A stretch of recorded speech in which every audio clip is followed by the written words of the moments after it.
Does marijuana lower testosterone levels? So I looked at two studies. One of them I actually sent you earlier to link below. One of them was completely inconclusive and said that they've tested subjects and they didn't specify if it was humans, but I presume that it was, and that they found no correlation between marijuana use and any hormone changes. The one that I had sent you actually suggested, just as I had expected, that the luteinizing hormone or LH plus FSH would be diminished, because we have to consider that marijuana primarily acts in the brain. The gonadotropins of LH and FSH begin in the brain. And if this is something that your body is going to be hindered by, and most people would tend to probably use, unless they're a chronic user of marijuana, most people would tend to use it towards the evening or possibly for sleep.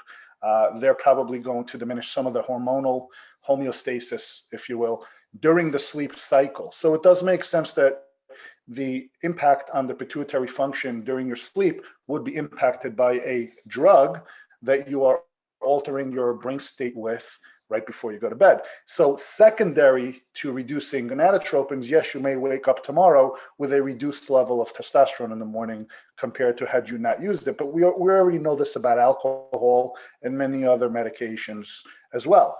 So to say that marijuana use destroys your testosterone, well, we could point at foods, we could point at any drug, we could point at alcohol, we could point at anything and say it's going to diminish, right?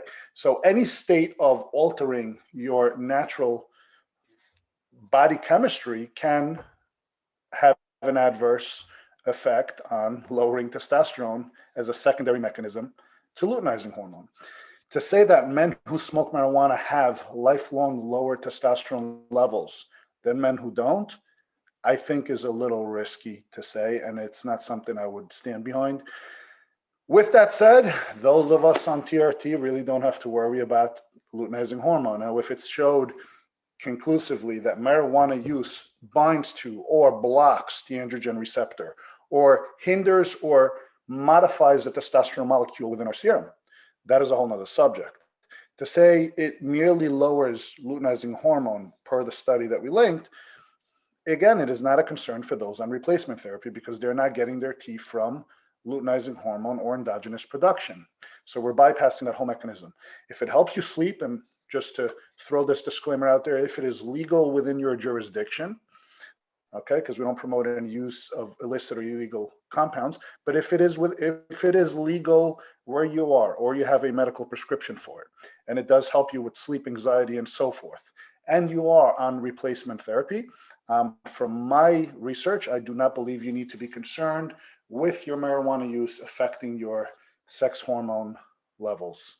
So the benefits probably will outweigh the risks associated in your particular case if hormone balance is the main concern.